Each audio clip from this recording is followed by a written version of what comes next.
Vodafone idea आपके budget में सस्ता है, अब इससे सस्ता क्या मिलेगा, है ना? करेक्ट। अगर आप सस्ता देखने जाएँ, भाव के हिसाब से सस्ता है, प्राइस के लिहाज से सस्ता है, मार्केट कैप के लिहाज से सस्ता है, वैल्यूएशन के लिहाज से सस्ता है और उसके अपने कारण भी रहे हैं, जी। इस वजह से ये सस्ता है, लेकिन वो कारण अब सस्ते से बेहतर होने में की तरफ बढ़ रहे हैं।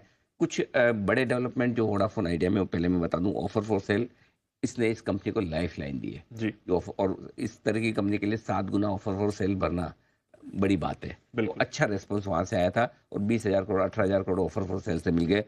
ये तो लाइफलाइन थी, लेकिन इसको बूस्टर डोज़ दिया टेरिफ हाइक ने। हुँ। बजट के तुरंत बाद जो टेरिफ हाइक हुआ, ये तीनों ही कंपनियाँ, चारों ही कंपनियाँ मिलाकर जो टेलीकॉम स्पेस में साढ़े 47,000 करोड़ का एडिशनल रेवेन्यू हर साल आएगा और मोटा-मोटी ये पूरा प्रॉफिट में बढ़ने वाला है।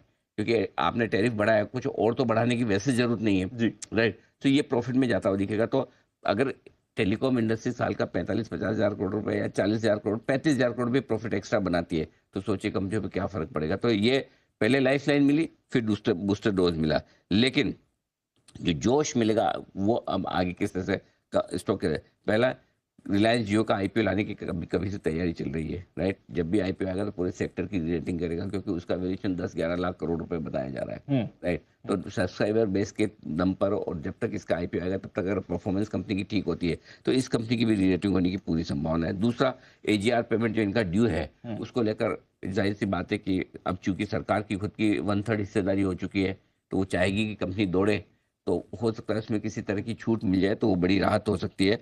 आज खबरें भी है कि कंपनी ने डीओटी को, डिपार्टमेंट ऑफ टेलीकम्युनिकेशन को रिक्वेस्ट किया है कि भाई हमारा 25,000 करोड़ का जो बैंक गारंटी है स्पेक्ट्रम भुगतान के मामले में, जो अगले सितंबर 2025 में ड्यू हो रहा है, उससे आपको छूट देनी चाहिए। लेंडर्स धीरे-धीरे अपने डेट को इक्विटी में कन्वर्ट कर रहे हैं। आज एटीसी अमेरिकन टायर कंपनी की भी जो खबर आई है, वो अपने 1600 करोड़ के डेट को इक्विटी में कन्वर्ट कर रही है। ये एक अच्छा संकेत है। हमें लगता है हर एक डिप पर खरीदारी करनी चाहिए, डिप पर सिप करने की रणनीति होनी चाहिए और वो है 10% के फॉल पर आपको सिप करना है। धीरे-धीरे खरीदिए, आराम से, कोई हड़बड़ी नहीं, आज का जल्दबाजी में खरीदने की ज़रूरत नहीं है। आराम से लिस्ट बना के रखिए, पैनिक में खरीदिए। फॉर एग्ज़ाम्पल, पैनिक हुँ। किसको कहते हैं? बताइए। चुनाव के नतीजों के दिन 4 जून को ₹12.05 का 5 लो बनाया था इस स्टॉक ने। तो इस करेक्ट। तरह की चीज़ों को पैनिक कहते हैं। आपको पता होना चाहिए पैनिक में मुझे क्या खरीदना है, ये स्टॉक हुँ। उस लिस्ट में हो सकता है। टारगेट जो है 12 महीने के हिसाब से 21-22 के हैं और 18 महीने के हिसाब से 25-26 के हैं। लेकिन मेरा ये मानना है कि इसको बजाय टारगेट में गिनने के, आप इसको 3 साल के लिए होल्ड करें, वो ज़्यादा बढ़िया होगा। 1 से 3 साल तक कंपनी की परफॉर्मेंस देखें। परफॉर्मेंस अगर सुधरती नज़र आए और मजबूत बनी रहे, तो फिर इस स्टॉक को जल्दबाजी में बेचने की ज़रूरत नहीं है। और अगर परफॉर्मेंस नहीं सुधरी इन सब होने के बावजूद, तो फिर हम सेल कॉल भी देंगे।